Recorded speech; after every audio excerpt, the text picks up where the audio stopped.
Today I'm going to show you how to make a book of knowledge in Google Slides.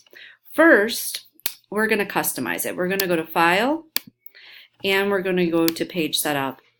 And then I'm going to select Custom. I'm going to make this the same size as a piece of paper, 8.5 by 11. And I'm going to push OK.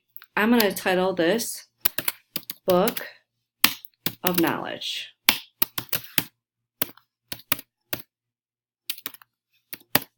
Down here, the students could put their name. I'm going to add a new slide, and in that slide, I am going to give it a border, and I'm going to write title so the students can write the book or passage that they're reading.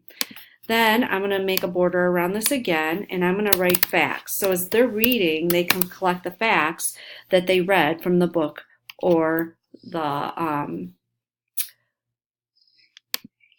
passage. You can duplicate this slide so that they have extras so as they do this throughout the year.